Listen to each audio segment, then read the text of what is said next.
Lead of the monthly team, and I'm delighted to see you here.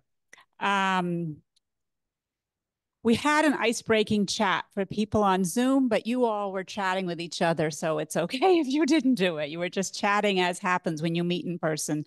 Um, Now, if you can't see the slides, there's a few more seats up front, but it looks like you're all sitting close enough that you can see. That's great. We have a small monthly meeting team tonight. So Christina Cook is our Zoom and tech expert who's helping to advance the slides. And Susan Nossel is our Zoom expert who's sitting remotely, and we'll be monitoring the chat, and I'll be handling moderating. I do want to give a shout out to Kelly Kearns, the member of the monthly meeting team who helped invite our speaker. So I think Kelly's unable to join us unless she's joining us by Zoom. Um, she she's at the UW Hospital here in Madison, recovering from surgery and post-surgical complications. She's graduated from the intensive care unit, but is still in a fairly intermediate level care unit and has a road of recovery in front of her. So one way to send messages to her and get regular updates is does have a Caring Bridges site.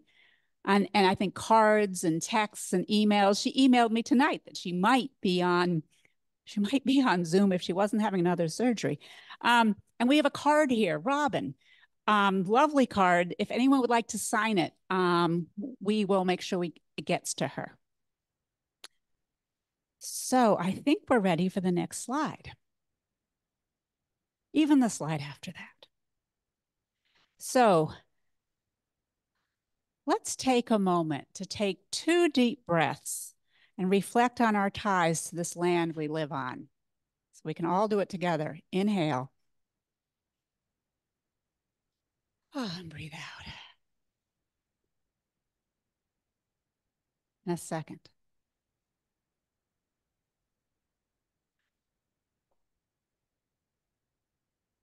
This picture's from a year ago, but I bet a number of you have seen cranes flying or heard cranes flying in the last week. So we also take this time to acknowledge those that have lived on this land for centuries before colonial settlers arrived from Europe. With great humility and respect, I acknowledge that I am speaking to you from sacred and continuously inhabited Ho-Chunk lands. This 4-lake region where I am living was known to the Ho-Chunk people as Teejop since times immemorial. So trying to do land acknowledgements every month has certainly inspired me to try to continue to learn more about the Ho-Chunk people and to share a little bit something different each month. So on Saturday, I was driving with my dog back from the dog park and passed a park that said Ho-Chunk Games. So I pulled over and they were just wrapping up, but I was able to see something that was kind of like there was an arrow, but with a thrower on it that people were using to throw at targets. And I learned the Ho-Chunk word for thank you, Pinagigi. The white woman who said it actually said it wrong. And then the Ho-Chunk man who was there said Pinagigi. And so that's thank you. And I am thankful that the Ho-Chunk people, all that they did to care for these lands for centuries, before colonial settlers arrived and tried to remove all the Ho-Chunk people from Wisconsin, not successfully. There's still Ho-Chunk people here today, and I'm grateful for their continuing contributions to our broader community. Let's have the next slide. So here's an overview of what we're doing. We're still in the welcome part. And I want to extend an extra warm welcome to anyone who is new. Are there people here, right here, who are new? Welcome, welcome. And I think I saw some people, someone from my book group is here. People who are new to 350 Wisconsin who are on Zoom, which is exciting. And I hope everyone who's new feels welcome. I want to publicly state that 350 Wisconsin's public meetings are welcoming. We want them to be welcoming and supporting for everyone, regardless of background or identity. So the main item of the reason many of you are here is to hear a talk about eco-anxiety, grief, and I'm going to pronounce this solastalgia. And if I'm wrong, our speaker will correct us. We'll have our speaker. I'm very much looking forward to hearing from her and opportunities for you to take action, some updates. And then at 8 or maybe 8:05, we'll have the time for additional conversation with our speaker. So we'd originally planned to hear from Mirtha Sosa Pacheco, who's the Communications and Outreach Program Director at the LOCA Initiative. So she was unexpectedly this morning not able to join us, but she arranged we have the founder and director of the LOCA Initiative to join us instead. So I'm very appreciative that Tequila Chuniap, I'm going to mangle your name. I'm sorry, Tequila. Chuniapa is able to join us at such short notice. Oh, and I'm afraid my biography of you isn't a different. She has so many accomplishments, an innovator in environmental work and bringing together partnerships with climate work and different faith communities and worldwide work. And she's here now. I'll let her, she's here now as the founder and director of the LOCA Initiative. And I will stop mangling this introduction and turn it over to you, to Tequila. Thank you, Julia. Hello, everyone. I'm so delighted I get this chance to speak with all of you. 350 is dear to my heart. A lot of that has to do with Bill McKibben, who was very influential when I started working with faith leaders and was really encouraging when I first started working with faith leaders. So I thought maybe the best thing to do is to use slides. And then once the slides are over, we can get into a conversation. I like my presentations to be interactive, so everybody have your phone nearby. So here we go. I am going to talk today about the importance of cultivating inner resilience and seeing that as part of environmental action. And I thought I'd start with what was one of the high points of my career. In 2006, I was made the World Wildlife Fund US's director for the Greater Mekong Program in Southeast Asia. And this was ostensibly the most successful point in my career. I was very young. I was the youngest field director they had. I come from the Himalayas. I'm of Bhutia origin, so indigenous brown woman making it in, in a U.S. nonprofit based in DC. And then I was sent back to Asia. And so one would assume that I would be on top of the mountain. And instead, what started happening to me was that I started experiencing a lot of anxiety and a lot of despair. I was living in Laos at that time, and a lot of the work that we did was stitching together river basin-wide adaptation plans with governments. So this is the Chinese government, Laotian government, Cambodian government, Vietnamese, Burmese, and Thai. And in the process of trying to get some kind of agreement among these governments, what I started experiencing was full-on despair. And at that time, none of the words that we now take for granted existed. So there was no concept of eco-anxiety or the fact that, we might be experiencing trauma as environmentalists. None of this existed at all. But what happened was I ended up turning to one of my colleagues in the WWF field office and saying I was having these nightmares. And he ended up saying to me, well, I have panic attacks. I sometimes leave these negotiations, say I'm using the bathroom and I go in there and I have a panic attack and I come back. And I think that was the first time I realized that it was a problem that wasn't just mine, that there was something going on in my community of field conservationists and scientists and environmentalists, right? And I remember I came back to DC and told my head office, and everybody laughed me out of the room at that time. Well, in 2011, that's when Glenn Albrecht wrote a paper on solastalgia. And Julia got that right. And that is when we started to understand collectively that there was something going on with our emotions and that emotions mattered to environmentalists. My solution was a little bit different. I ended up working with faith leaders in the Himalayas, in the Mekong region, and then soon expanded it to a program called the World Wildlife Fund Sacred Earth Program. So I worked with different religious groups all around the world on conservation and climate goals. And a lot of what I was doing was essentially appealing to faith leaders for them to use their moral authority and to use their very practical power in changing people's minds. And it ended up being a really successful program. I worked in the Amazon with the Catholic Church, worked with interfaith leaders in Africa, especially coastal East Africa, and then started to work with evangelicals here in the US. The argument that I used with WWF for why I should work with faith leaders was really transactional. So it was, 85% of people around the world are religious, 80% of biodiversity is in indigenous managed lands. Faith collectively own almost 8% of total land surface that people can live on.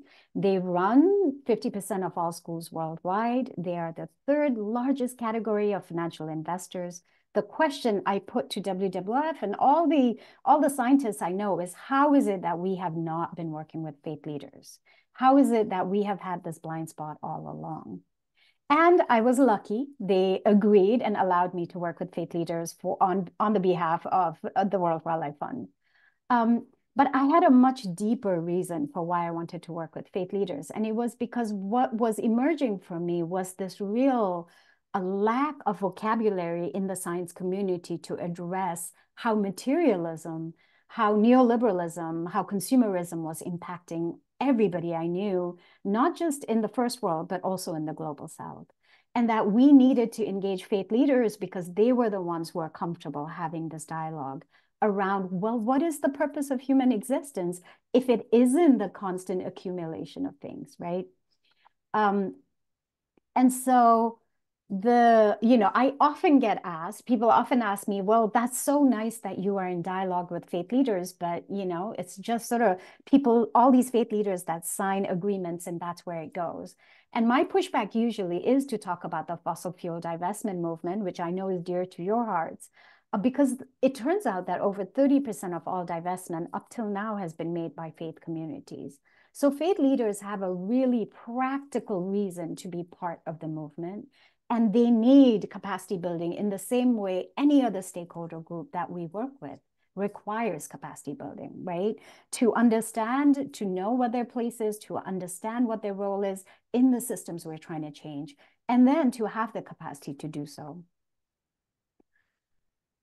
So I launched the LOCA initiative with all these wonderful people here that you can see. Since most of you are from Madison or Wisconsin, you will probably recognize this. This is at Holy Wisdom. And what we did to launch the LOCA initiative was we brought 60 people together, 20 of whom were faith leaders and culture keepers of indigenous traditions, 20 of whom were scientists at UW, and 20 of whom were experts on faith-led movements. And together we crafted this vision, which is that inner, community, and planetary resilience are interdependent. We cannot achieve any one of these things alone. We have to work on all three. And up till now, for the longest time, environmental movements have really just focused on one, sort of ignoring the other two, what is happening to us psychologically and what is happening in our communities, right? But if we want the planet to be resilient, we have to make sure that we humans and our communities are resilient as well. The way LOCA is designed, we have 3 activity streams. So the first one is capacity building, which I mentioned. Right now we work with 3 different faith communities or indigenous communities, and I can go over it in a little bit more detail. But essentially, our criteria for who we work with is who is not in the big rooms. So who is being sort of left out or ignored in the large climate and environmental movements, who doesn't show up in the UN conventions, who is essentially left out. The other activity stream we have is research and resource development. I'll talk about this more as well. LOCA is very invested in interdisciplinary research and developing resources that are really around building inner community and planetary resilience. And then finally, our third area is public engagement and outreach. We're very active on social media. We have a newsletter. We do a lot of talks. We do a lot of outreach. So I'm just going to go through these really briefly because I want to talk about emotions with y'all. So this is what one of our projects looks like. We work with evangelicals in the US. We're really engaged in bringing them into the fold. We bring anywhere from 20 to 25 evangelical pastors every year to Madison. It's closed door. We do not share who they are. We do not talk about what happens in that room. But essentially, there is a negotiation and a dialogue between the pastors and the scientists at UW-Madison on everything environmental and climate oriented. And then following that convening, we stay with them for an entire year. So we meet with them again and again throughout the year on a monthly basis so that they have the capacity they need. They get to ask the questions they want to ask. They get to feel that someone is holding their hand and they're not in this alone. I don't have time. I was hoping I did, but I don't have time to show you the documentary teaser. But the other project that I wanted to mention is called Sacred Wisdom, Sacred Earth. If you're interested, that is exactly what the website is, sacredwisdomsacredearth.org.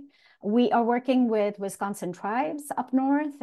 We're working with a huge team of tribal elders and knowledge holders to basically develop a documentary on Indigenous resilience. The teaser is absolutely beautiful. If there is time later, I will show it to you.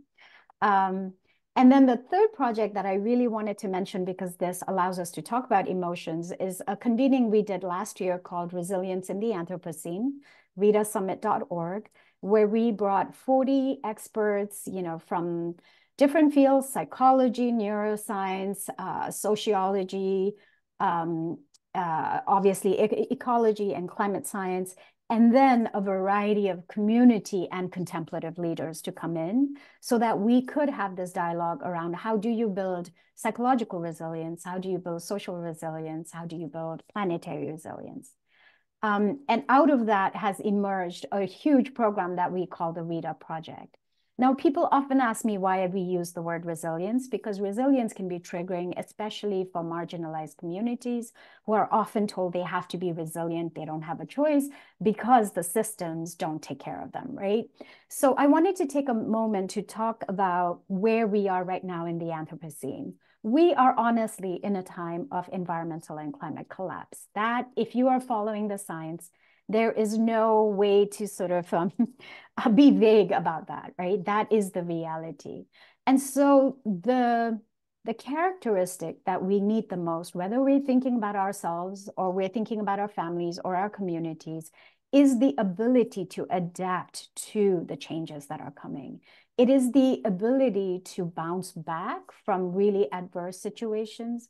And it is the ability for us to survive with our most valued collective norms, behavior, and knowledge systems intact. So the thing about resilience that really matters to us is that it does not imply things will go back to the way things were. We know that a certain amount of change is locked in with climate change. We know that we are entering a period of great uncertainty. There is no point pretending otherwise. And therefore, what it is that we need to train ourselves in, what it is that we need to train our communities in, is understanding how to bounce back from the threats, from the challenges that are coming, right? Now, going back to emotions, I described what I was feeling and what I knew what my colleagues were feeling. But when Greta Thunberg came out and made the statement, it suddenly became obvious to me that it wasn't just environmentalists and indigenous folks who were experiencing trauma around environmental and climate loss. And this is when I started reaching out to all the researchers I knew who were in the psychology field looking at eco-related stuff. So that field of psychology is known as eco-psychology. And as it happened, my undergrad professor is one of the leading researchers in this field. So we started this dialogue around who is being impacted psychologically and emotionally by the environmental and the climate crisis. And what has emerged now is essentially 3 clusters of emotions. So what we see now is eco-anxiety itself. And that refers to the chronic fear of environmental doom, basically, right? This constant sense, this constant pressure that things are coming and we are not in control of what is coming. it is very personal. People fear for themselves, they fear for their families, they fear for their children and grandchildren, right? So there's a really strong personal component to it. It is anticipatory. You are anticipating this thing that is coming. Sometimes people talk about PTSD. So it would be pre-trauma syndrome, right? Stress syndrome. Climate distress is a little bit different. What we're seeing, a clustering of things around it, is really, it is the pain that we feel for the rest of the world. It is a kind of ecological grief that especially indigenous people are carrying when they see that they are not able to change how nature, which is alive, to indigenous folks, when they cannot protect nature, right? And it is this idea of existential distress, which comes especially from palliative care. And then finally, solastalgia, which both Julie and I mentioned, this is something that was created by an Australian philosopher called Glenn Albrecht. And what he was talking about was an emotion that is like homesickness. When you are really attached to the land and your identity is tied to nature and the landscape, and that landscape is transformed so you cannot recognize it. What happens is that it creates a distress in us. And a sense of homesickness. We do not get to go back to that land that we know and love. And so these are the clustering that we are seeing around environmental emotions. This is sort of what we turn to when we think about psychological impacts of the environmental and climate crisis. But what the studies are also showing is that climate change in particular is absolutely a source of stress. So in America, there was a recent APA study that came out in 2020, which was led by Susan Clayton, the professor I mentioned that I love collaborating with, my ex-professor. And what they found is 55% of Americans find climate change to be a significant source of stress, right? So this is something that has changed in the last 10 to 15 years. We're seeing now that it has entered the lexicon in America, right? People are experiencing anxiety. But what is also interesting is there was a very wide study that was done with over 10,000 young adults all across the world in 2021. And that study showed that 84% of young adults ages 16 to 25 are at least moderately worried about climate change, and almost 50%, so 45% of them were saying it impacted their daily functioning. And by that, what they meant was that they did not go to class, they did not sleep well, they did not eat well, that there was actually something about in their daily lives that was sort of, almost kind of the climate change was impacting them so much that their daily lives were being impacted. They were changing their daily routines. So this is absolutely something that we have to think about when we think about the environmental and climate crisis.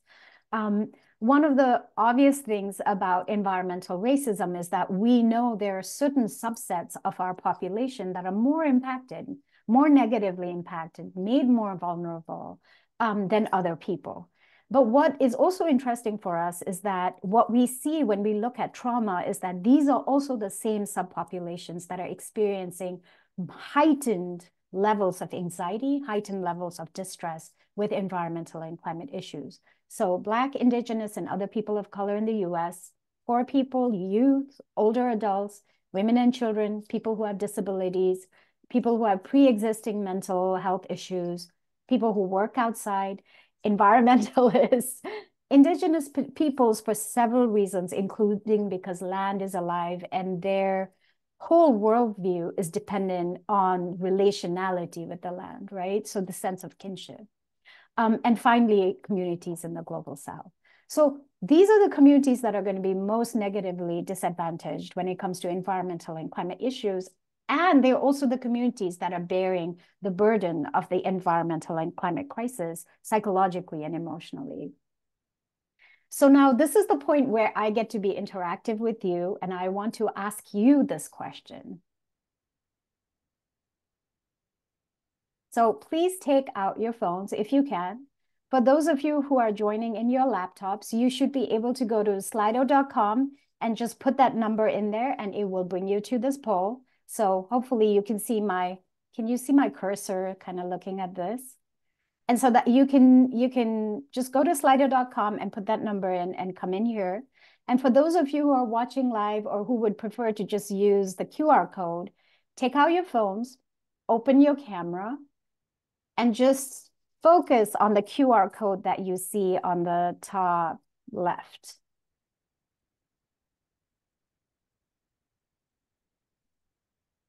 And when you see that QR code, you will see writing Hang on one second. Oh, all right. Dalika, I think you need to reshare your screen because we're still seeing your Oh, is that right? Okay, yeah, no problem. Let me try it. No worries. Trying to do this hybrid and online. Do you see it now?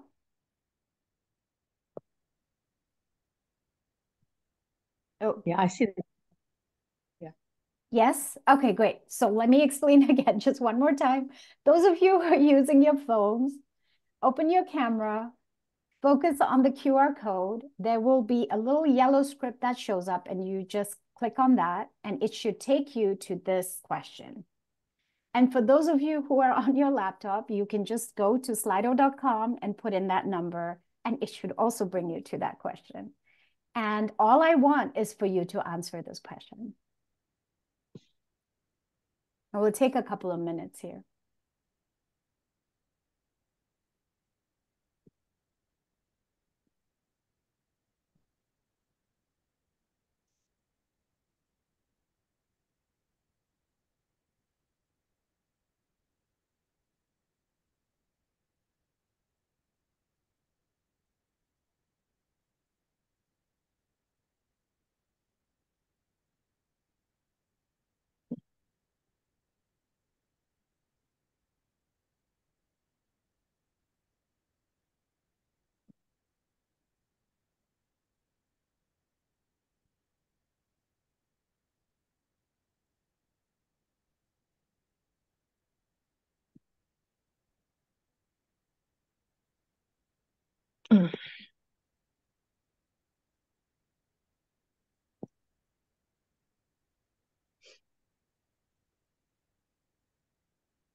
All right, so I'll keep it open for a minute, but I think that usually there's this sort of natural moment where things slow down a little.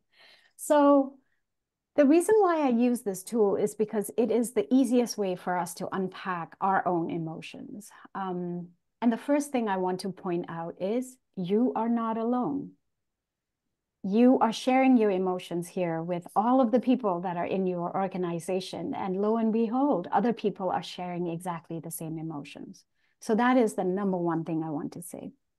The second point I really want to make is what I learned now being based at the Center for Healthy Minds with a bunch of neuroscientists and psychologists at UW-Madison is that therapists can tell who is likely to come to terms with trauma when they walk into the office based on one thing. And that is the ability to define the emotions they are experiencing. This ability to define the emotions, right? So the difference between walking in and saying, I'm really upset, and walking in saying, I am feeling a combination of resentment and guilt, right? Specific versus general. This ability is known as emotional granularity. And the more granular we are with our emotions, the more likely we are to come to terms with them, to be able to regulate them, to be able to work with them and transform them, right? That doesn't mean that you go from hopelessness to hope. That does not mean you go from, fear to peace, right?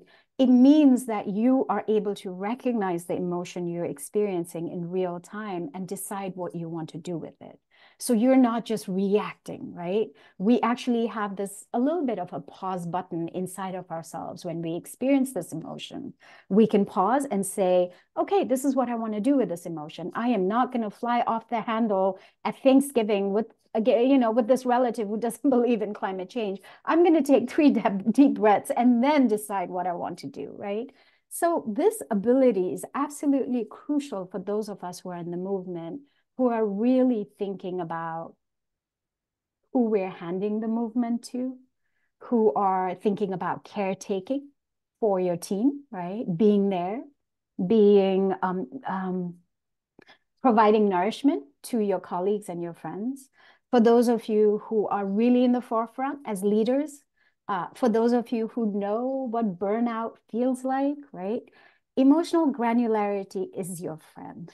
We need it for the long haul. We need it for the marathon we're on.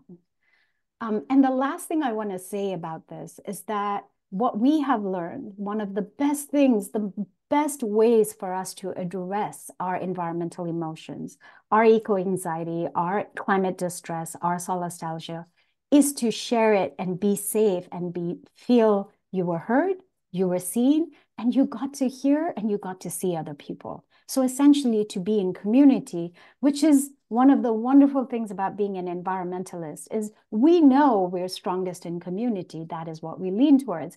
And here you are as community. So these are the points I want to make about this particular exercise and interaction with you. And now I'm going to go back into my slides and talk a little bit about what LOCA is doing. So the LOCA initiative is based at the University of Wisconsin-Madison. The way it's designed, we are a partnership across campus with 7 different institutes and schools. So some of them are the Center for Healthy Minds, like I said, neuroscientists and psychologists. 4W works mostly on gender. Nelson Institute, all of you probably know Nelson, which is the environmental studies school, right? And several more. And together we're launching a big interdisciplinary research program this year, which really looks at how do we nurture emotional resilience amongst those who are most impacted and burdened by the environmental and climate crisis. So we have 3 big goals. The first is to understand how emotional journeys vary for people based on who they are and what their experiences are. So if you are a Black person from Louisiana and you lived through Hurricane Katrina, your intensity of eco-anxiety is going to be different than someone who grew up in the North and has never seen an environmental disaster, right? The intensity is probably going to be different. But one of the interesting things that I'm seeing, and I have to confess, I am gathering data. When I ask you to put in your emotions in the phone, what I'm doing again and again is getting a sense of how different stakeholder groups have different emotions that they seem to engage, right? What we are seeing is that environmentalists have a very different vocabulary than everybody else. So we really veer towards frustration, anger, rage. Those are our go-to emotions. We are less paralyzed. We are less, I don't know what the scientific word is, but we faff around less looking for someone else to lead. We know what the problem is. We know what the solution is. Our emotions are locked in frustration, right? And so what that means is that we actually need a variety of different kinds of ways to address those specific emotions. And so part of the research that we're launching, because we work with faith leaders and Indigenous leaders, is looking at a range of contemplative practices that can help us address different emotions. So it is the opposite of what most of you probably know. When I say contemplative practices, everybody thinks about mindfulness. So it is in some ways the opposite of mindfulness, the way it's taught in the US and Europe, which is this one size fits all. What we are actually arguing is that there are contemplative practices that work for you specifically, based on your identity, based on your emotions, and based on the diverse emotional journey you've been on. And so the contemplative practices we're looking at come from 3 specific traditions. So we're looking at indigenous land-based healing and nature-based practices. We're looking at somatics, which essentially is a way of saying movement. So, you know, it's everything from somatic practice and somatic therapy to yoga and tai chi and hikes and so on. So basically moving, right? And then the third tradition is Buddhism/mindfulness. So we're looking at these 3 traditions and drawing different contemplative practices that we can work with. But over time, because of the faith leaders I work with, I've started tweaking some of those practices. So I can get into that in a second. And the second thing that LOCA is doing is we're launching this course come May. It is a 4-course certificate program. I still don't know how it became a 4-course certificate program. It's supposed to be 1 course, but it's a 4-course certificate program on edX. So edX is one of the largest online learning platforms. We run with edX because they are very easy to access in Africa and Latin America and Asia, so in the global South. And it is quite simple. So you can use it on your phone. It's not very fancy, and it doesn't have any kind of, I would say in terms of design, it's just incredibly simple and direct. And so we launched this course, The Psychology of Resilience, in May, and it is free for everybody. edX is very easy to access. You just put in your email, you're in, you can immediately start any course you want. And the only point you have to pay is if you want the certificate. So all of it's free unless you want the certificate. So anyone and everyone can take it. And we have 4 courses that we're offering. Each course has 5 modules. And within this, we are going to try out 15 different contemplative practices. The research is tied to the course. So the research that I mentioned is going to be attached to the course. And we are essentially anonymizing and then studying what people are telling us about these practices and about your emotional journeys. But then the other aspect of it is what we're trying to do is really boost resilience, psychological and emotional resilience, our community resilience, whatever communities we're part of, and then leading towards pro-environmental behavior. So everything we do in this course is ultimately pushing people to act and not be passive. So I mentioned that over time, I started tweaking some of the contemplative practices. So I'll tell you something a little bit personal, maybe, and then talk about these practices. So I come from the Himalayas, and I grew up in a family that's very strongly Tibetan Buddhist. My mother had become a nun when I was a child. She took her vows and went into retreat. My grandmother had done the same. I come from a family of female practitioners in particular. So Tibetan Buddhist meditation was really common for me. And one time I happened to be talking to a very senior teacher, His Holiness the Karmapa, explaining to him what my anxiety looked like and how I had these nightmares. And he gave me a practice, which you will see 1, 2, 3, 4. The 5th bullet, Tonglen, he amended this meditation practice for me and gave it to me and said, this will be particularly useful for environmentalists. And Tonglen essentially just means give and take. Typically, what you do is you visualize someone who you often don't like or have problems with, and you allow yourself to experience enough compassion for them that you take their suffering and you give them your compassion. So you're doing this meditation and taking someone's suffering and returning compassion. But instead of doing it with a human being, he said, do it with the planet. Do it with the ecosystem you love. Do it with the species you're in love with, right? Do it for people. And so this practice has been especially helpful for me personally, and I've started offering it everywhere. And then before I knew it, all of these other practices and teachers started showing up, saying you should also be offering this. We know in our tradition, this works, right?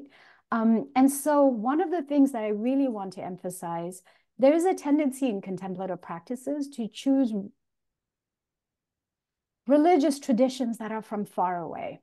I think partly because they feel safe. And I really want to emphasize that it does not matter what tradition you're talking about.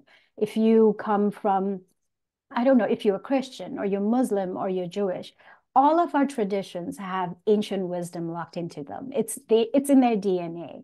So finding something that works for you, finding a ritual and a practice that works for you, and putting your environmental emotions in the front of it, and practicing it is the best thing you can do to address your eco-anxiety and your climate distress. I don't know, how am I doing on time? You're the one who had a call in about 8 minutes. So, oh my gosh. Okay. So I'm just going to end with. I'm just so entranced. I'm not listening looking at the clock. This is bad. Neither of us are. So I'm just going to end with 3 things. So I'm a Buddhist by training. I'm a scientist by training. There are 3 things I know to be true as a person of faith and as a scientist. The first is that the Earth is a closed system. So what are we looking at here? Hydrology, right? We're looking at atmosphere. We're looking at lithosphere, right? It's all here, right here. For the most part, nothing materially exits or enters the system. It's a closed system. I mean, of course, yes, there is some material, there's energy, but for the most part, besides an occasional meteor, besides a billionaire, no one really enters and leaves the system. So everything that we know to be true, everything that is happening, everyone we love, everyone we hate, we are all in this together in the system. And the amazing thing is we are born, we live, we die, we decompose, and we're constantly recycling into one another. This recycling into one another means that we cannot ourselves in the movement other people. We have to understand that materially, we're constantly exchanging with one another, even with people that we decide are the problem, even with the systems that we hate, even with the corporations we're trying to transform, that ultimately doing it from a place of hate is just going to boomerang, because this is the principal truth. The second thing I want to say is inside Earth, the amazing thing is everything flows, right? I mean, so think about who we think of as ourselves. We think we are independent bodies, don't we? We are completely solid and independent who we are. But at no point can I distinguish where I begin and the oxygen in my lungs end. There is no point. If I was to say oxygen is separate from me, Bikila Chungyalpa, I would be dead, essentially, right? I need that oxygen to be alive and to be this self. So this idea that we have, that there are these boundaries, right? This idea that we have, that we are separate from everything else, this is actually false, biologically and in many ways spiritually, right? And then finally, the last point I want to make is that everything rests on something else. Any ecosystem you look at, you know, any biological entity that you look at requires other things in the ecosystem to thrive. No species can live alone. No species can thrive alone. Look at bees, right? If they disappeared from the planet, in a year's time, 1/3 of our agriculture would collapse. And so understanding that we are all together in kinship, in community with one another. These are the things that we need to draw from whenever we feel exhausted, whenever the emotions get too much, whenever we feel hopeless, right? That is a scary word. This is what we turn to so that we can continue. This is what gives us courage. Thank you. Well, thank you.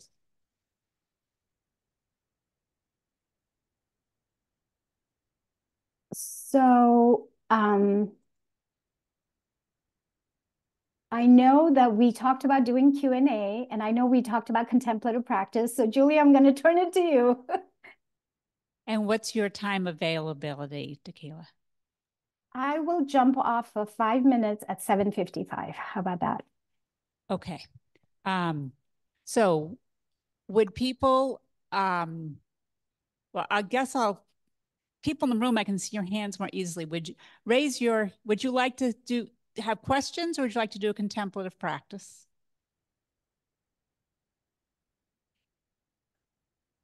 Contemplative practice? I'm sorry, people on Zoom, I just couldn't think of a way to look at you as quickly. So let's do the contemplative practice, and then after announcements, we'll have Q&A. Sounds great. Okay, all right. So let's do a really simple interdependence practice from more Buddhism and also a little bit of indigenous practice. So let's take a moment. For those of you who are comfortable with yoga, I'm going to say find your sit bones. So sort of wiggle around, get comfortable. And what I want you to do is visualize a thread that is running vertically just above your body, inside your body. And it's almost like a thread that you can pull up. So you straighten up. It's the easiest way for you to align yourself. And so what that does is brings us into a posture that is especially helpful when we are trying to calm down, when we are trying to find some kind of peace within ourselves. So no matter where you are, no matter what is happening, this is one of the fastest ways for you to find your balance. And once you are straightened and aligned, I want you to let the thread go. So you now get to relax in that position into your body.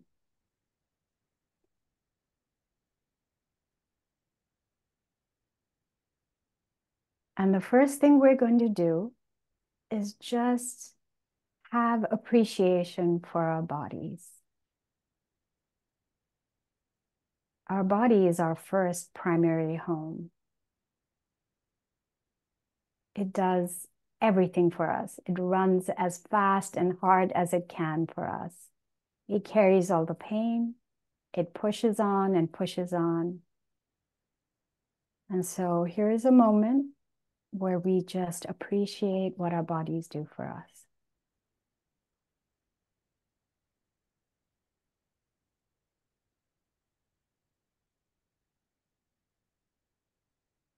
And as you take a deep breath,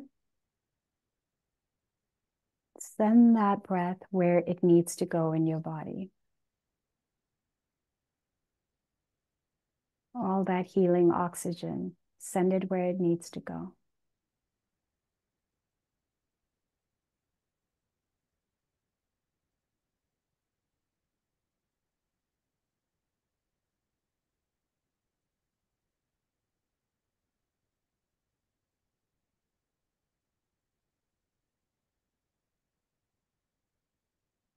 And now just let your awareness slowly start to sink.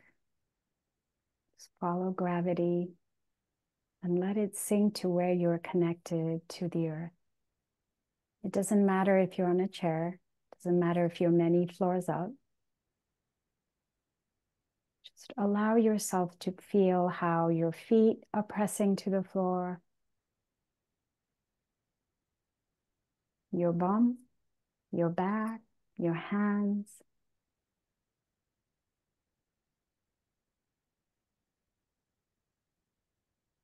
And how the simple thing is happening right now, which is that the earth is holding you up.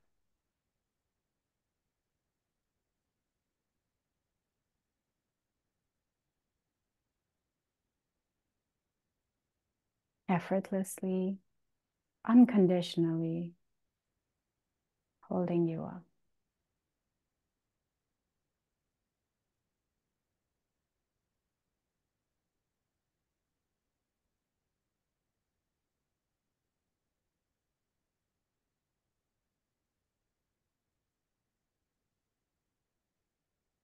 Just you can feel the strength that the earth sends to you through these points of contact. And if you're carrying a lot of the emotions that we talked about, you can just allow those emotions to just sink into the earth. And see what the earth gives you in return. Some of us need more courage. Some of us need determination. Some of us need joy. Some of us need to be seen. What is the earth sending your way?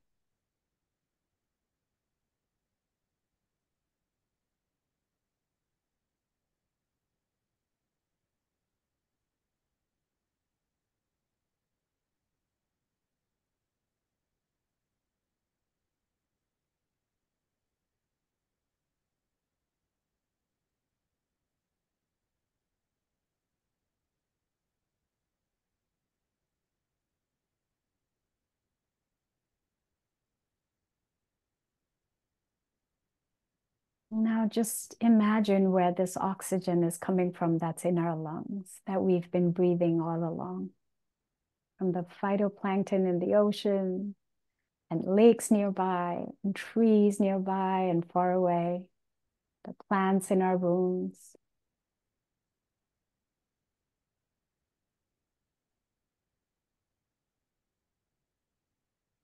As you breathe in and breathe out, just think about what it is we're breathing in, right? That the earth wants us to live. Pure compassion is what we're breathing in, given unconditionally. And so what is it we breathe out intentionally? And some of us might be feeling gratitude. Some of us are thankful. Some of us appreciate. Heartbreak, happiness.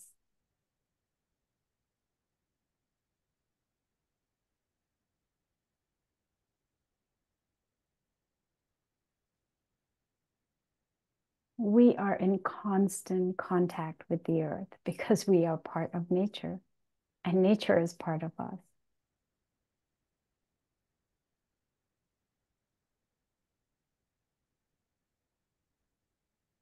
And so whenever things get difficult, doing the work we do, and it does probably on a daily basis, just taking this moment, just giving yourself the freedom and the grace of 3 breaths, where you remember that you are connected to the earth. The earth is constantly giving us compassion, and it wants us to thrive and live and bask in the sun like all living beings, right?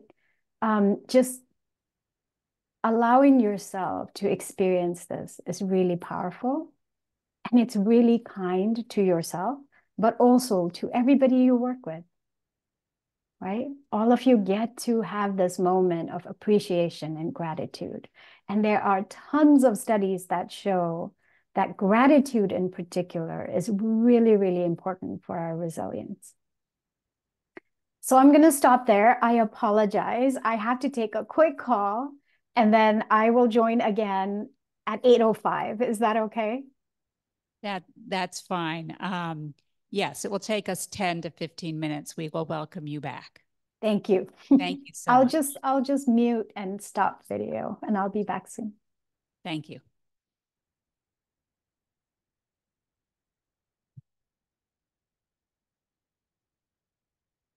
Yes, this is being recorded. It will be on our webpage. We have events, monthly meetings, and there's an archive page, and all of our meetings are there. I'll give you a heads up, Brittany, that you're going to have to be the first one to speak after this, just to get you prepared, because that will be a challenging one. So what we will come, Tequila will come back, and so if we have questions, people can put them in the chat, or we'll have questions from the room. I'll hand you the microphone. You can ask questions. But we do have a tradition at this meeting of sharing action updates. And so let me have the next slide, and I think it's Brittany. Let's see. It is. Brittany, you're up.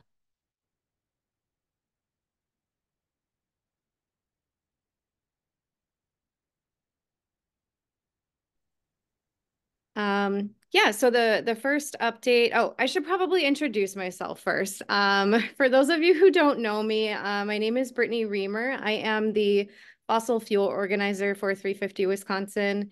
And what that means is that currently the bulk of the work that I do is line 5 resistance. And this is my buddy Bear right here. He's joining me tonight. So I scared him a little bit, but so what you see up on the screen right now is a slide talking about the Army Corps petition. So right now we have a petition going around. There are several iterations of it.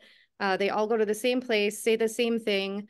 But the petition is to the U.S. Army Corps of Engineers, asking them to conduct a full EIS on the Line 5 reroute with consultation from the Bad River tribe.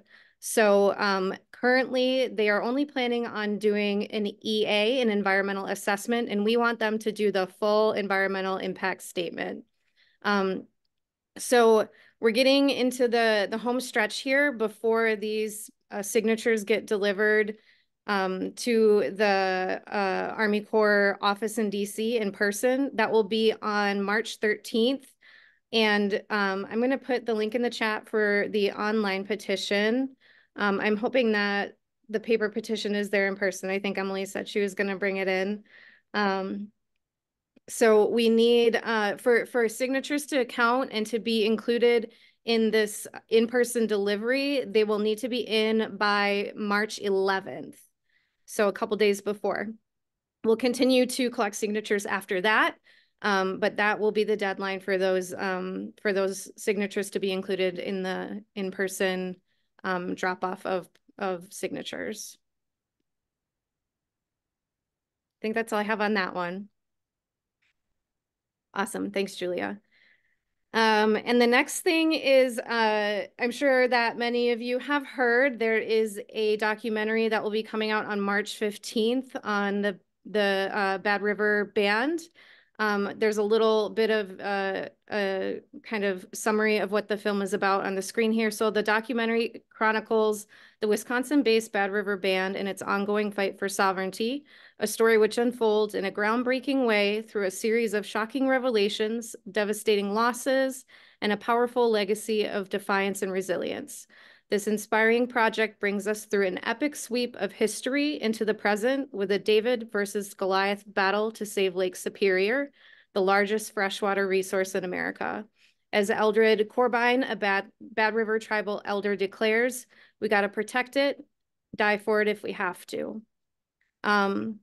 So this is all about the Bad River Band and their, the fights that they've been in, and looking at Line 5 as just, kind of their most recent battle.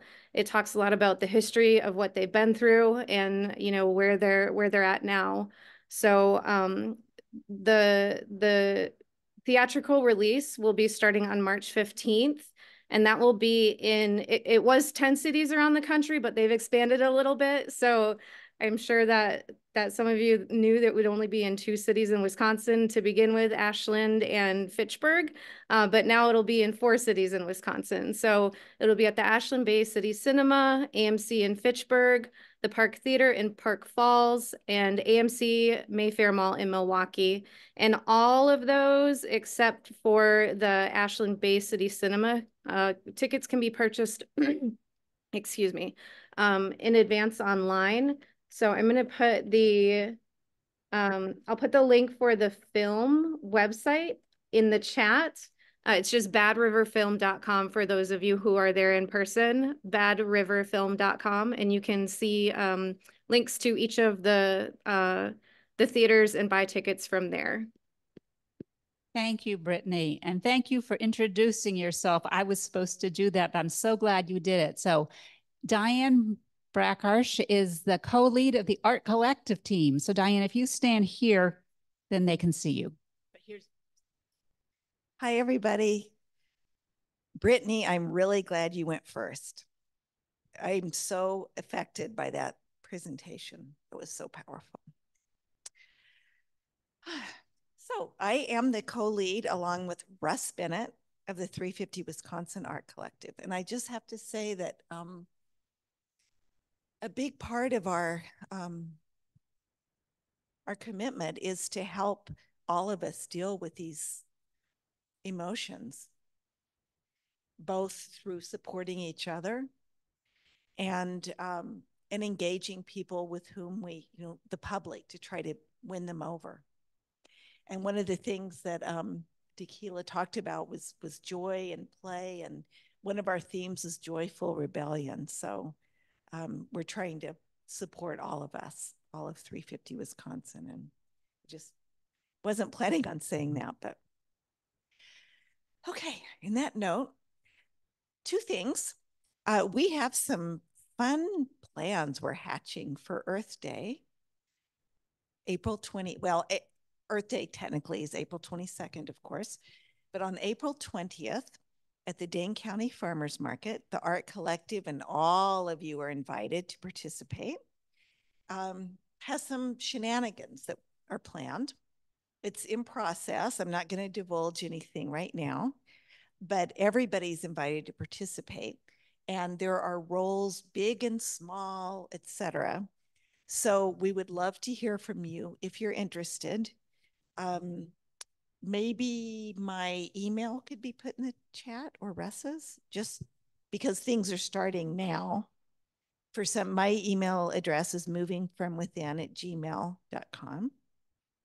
Okay, Julia will type that in, or bennett.russ@gmail.com. So we just wanted to give you all a heads up that there are some fun things that are going to be happening with that, and let us know if you're interested. And also on that same day, we're going to be at the farmers market probably around 10 a.m. Dane County Farmers Market downtown. But then there's this incredible parade that's happening that afternoon with UW student groups, and I don't even know who all's involved. But I know that our beautiful Chariot of the Great Turning will be involved. We would love as many 350 Wisconsin participants as we can get. We've got these awesome critter hats. They're really lovely. So I think you might want to wear one. And all sorts of things. So we've got there'll be lots of things happening to kick off Earth Week. And then the last thing I want to say is that the Art Collective has several subgroups, and we've recently formed one. We have several kind of experts in dealing with climate grief, climate anxiety, different emotional. We have people who use different approaches. And so we've got a list here, and we're also going to put something, I think that's going to happen in the chat, right? So this is all, in process. But if this is something you're interested in exploring, please sign up and we can keep in touch with you. So is that everything, Russ? Okay. Thank you. Great. And why don't you hand this around for the people in here? Emily Park, Co-Executive Director. Hey, everybody. As a lot of you know, we are going to be doing strategic planning soon. So we being 350 Wisconsin's volunteer leadership and staff, I'm sure you all don't need to be told that 2024 is going to be a really big and busy year here in Wisconsin. And so we really want to make sure that we're identifying what our key goals are for the next couple years. And to do that, we need to hear from all of you. So we really want honest feedback about what you think we're doing well, what we can improve, how you think we should be focusing our attention and resources. So I've got a survey there with a tiny URL or a QR code. It should take you less than 10 minutes. And we want to hear from everybody. So it doesn't matter how long you've been involved with 350 Wisconsin, how deeply involved you are. If you've ever gotten an email from us or taken an action or been to an event, we would like to hear from you. So we're keeping that survey open until March 10th, but would appreciate it if as many people as possible would fill that out as soon as you can. And this next one is kind of more of an FYI.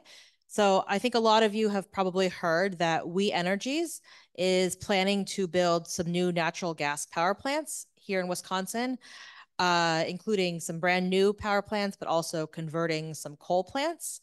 I think we've all heard the talking points about clean natural gas. And I think we all know it is not clean. It is still a fossil fuel. And so no matter how they want to spin it, we don't want it here in Wisconsin. We don't want natural gas. So right now, these proposals are before the Public Service Commission. So in the coming weeks and months, there will be lots of opportunities for you to take action on this issue. So just wanted to let you all know that we are keeping a very close eye on what's happening with these proposals at the Public Service Commission. And as soon as there are opportunities for each of you to act, we'll be letting you know and making it as easy and accessible to take action as possible. So keep your eyes open for that. And if you want to learn more about this, our staff member, Maddie Loeffler, wrote a great article in the newsletter that will be coming out in a few days, so you can learn more about it there. One more slide. I also really quickly wanted to introduce you all to our brand new political organizer, Jessa Mickey. So she is joining us on our 501c4 side, 350 Wisconsin Action. And I think, Jessa, if you're here, just take 1 minute or so to introduce yourself.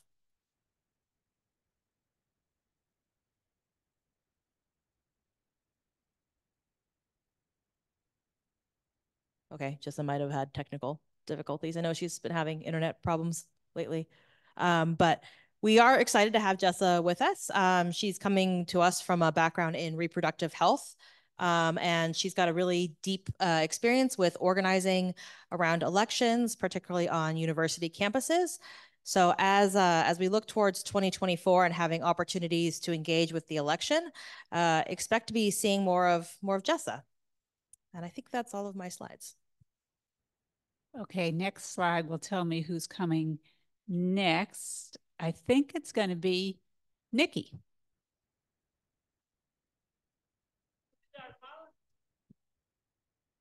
Nikki, who is our volunteer engagement coordinator.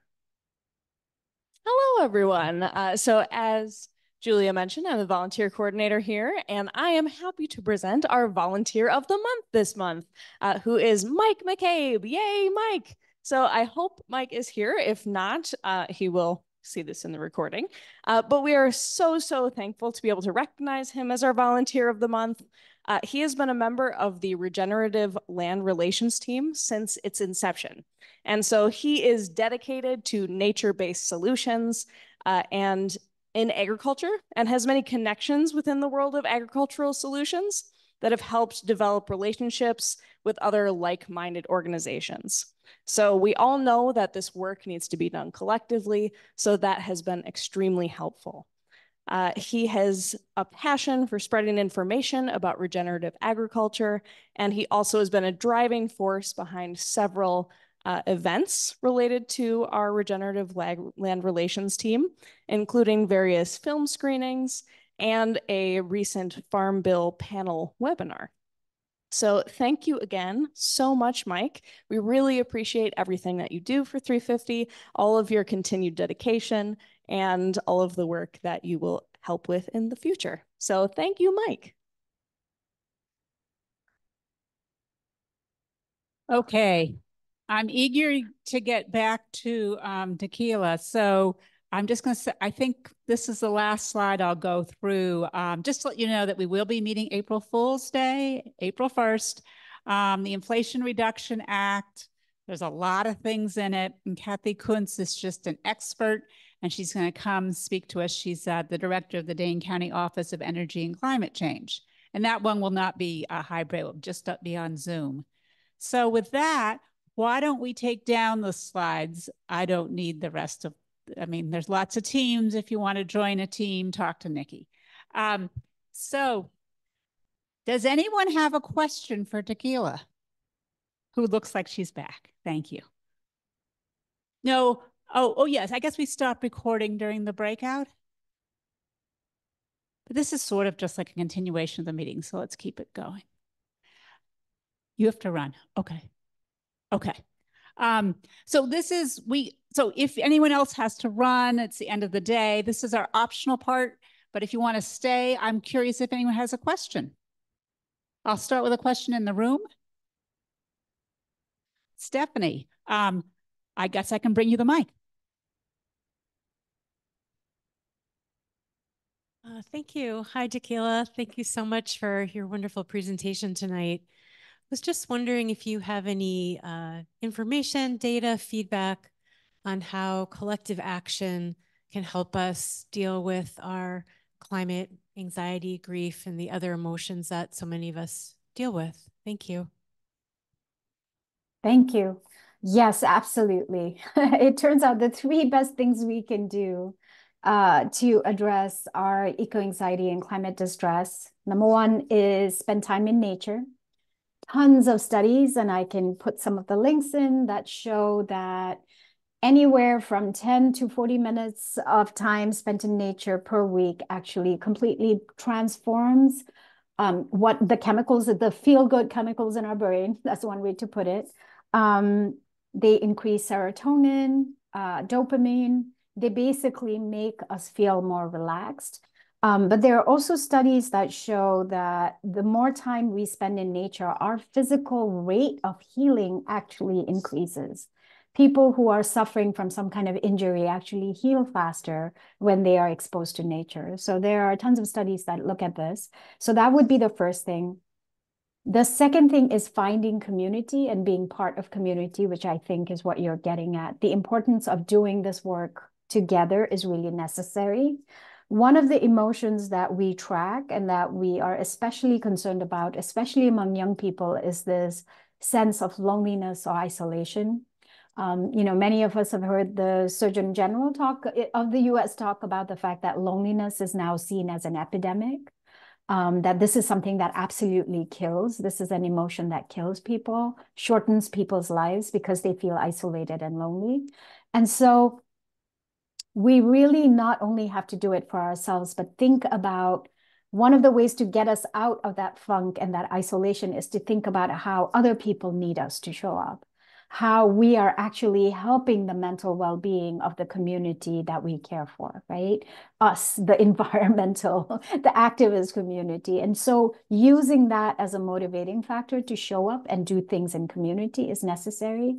And then the third thing I want to say about community in particular is, I feel like I am preaching to the choir, but we all know that the reason why we're here at this precipice of crisis is because of the systems that have been created to make money for a very few people, right?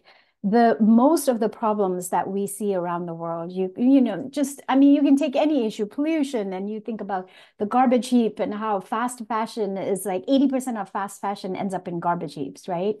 That is a system.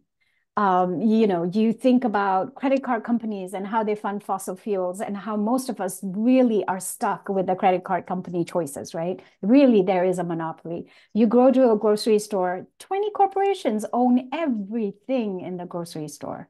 It just looks diverse. It's not. These are all systems. And the only way we are going to transform systems is if we band together. That is absolutely the only way. So I could not stress more how important it is that we come together as community and do this work almost as forces, right? We imagine ourselves to be this force. Thank you. I had this little fear that you were jumping off so quickly that I hope I thanked you appropriately for your talk earlier on. You see lots of thank yous in the chat. I also see a question in the chat from your research and from Annie Bachman. From your research and experience working with diverse groups, what kind of effect or value do you see in community gatherings to express strong, deeply held emotions? Grief rituals, maybe Joanna Macy style. Yeah, I love that question too. One of the things that I remember really struggling with during COVID was how many months it took before we felt that the White House even acknowledged what was happening and the fact that people were dying. There was we were all suffering on an individual level. And then there was this disembodied grief that no one was acknowledging, right? We weren't able to come together collectively and grieve unless we organized it ourselves. And I think this brings me to the importance of rituals in general, of having public rituals, because they allow us. I don't think there is this nice, tidy little closure that we're going to get as environmentalists, because the impacts just keep, putting aside feedback loops and positive feedback loops, the reality is the temperature is just rising, right? Every year we're going to see these headlines. This is the hottest year on record. If that is not triggering, I don't know what is. So we're in this situation where we're not able to control the point of distress. But what we can do is make space for what we are experiencing as a community.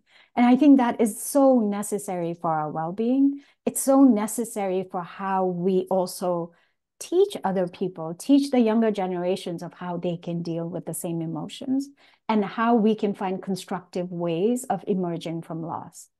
Right? So one of the fascinating things to me about resilience, especially looking at people who have had immense loss in their personal lives, is there is this point where you start growing because of the loss.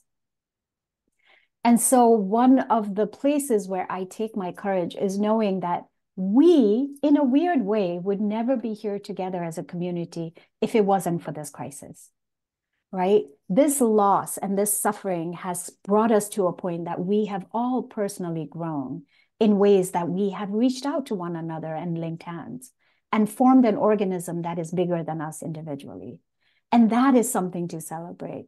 I heard someone bring up joy as I was joining, and it's like, for me, this is why I emphasize joy so much, and why I sometimes make fun of mindfulness, is because one of the interesting things about mindfulness is that the head and the root of the actual practice in Buddhism has been taken away, right? Because it's been commodified.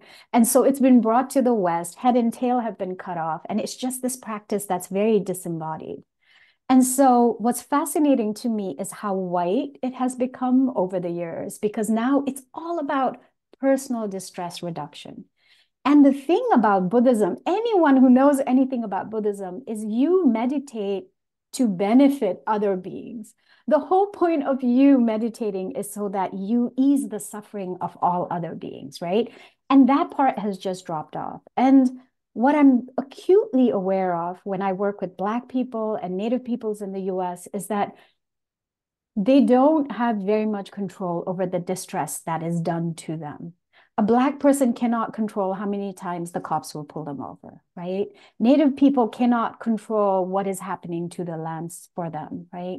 Their history, they cannot control any of these points.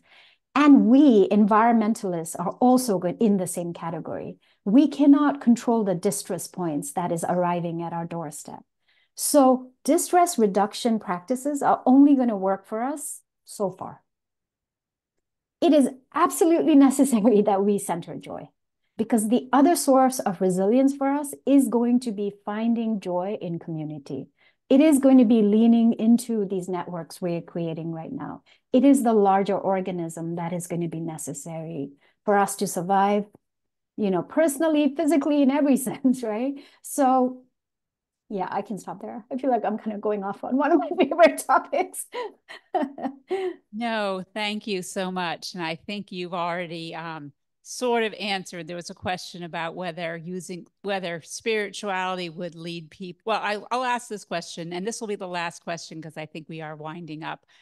Are there any concerns that people will use spirituality to bypass the present as a form of escapism and distraction to the climate crisis? Thank you. And you may have already started to answer this. I love that question. I just wrote a couple of days ago one of the course material things for this edX course, and I wrote about spiritual bypassing. I think this is why community is so necessary.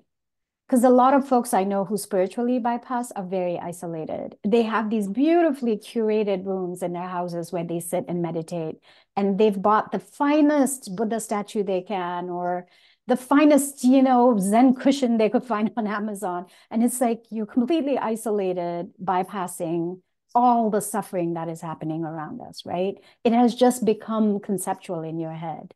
And I think that's problematic. I think being embodied, being in our bodies, right?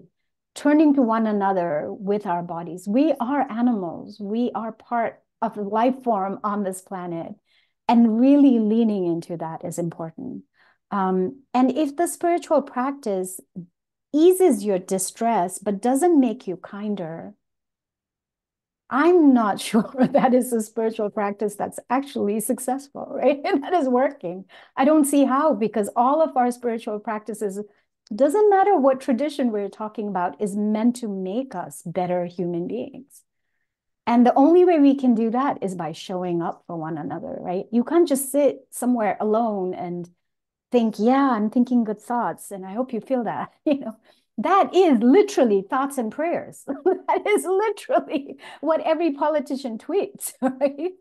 We know that isn't helping us one bit. And so I think making sure that the contemplative practices we do have an embodied element to it, have a touch, are sort of, hand in hand with community action is really necessary. And that is very much where my heart is. And that is what LOCA works on creating, is making sure that we are balancing those things out. I saw one question about medical mental health intake, and yes, absolutely. We created the course thinking about what is the maximized way of getting what people need, right? Getting the tools out there. But I do think eventually we really have to build community and mental resilience programs for Wisconsin and for the Midwest. Yeah. Well, thank you. Thank you so much. Stepping in at the last moment, I don't know, at like 10 o'clock this morning to give a talk, even though you already had a meeting from 6 to 7. We really appreciate, and it was just such a wonderful gift to us.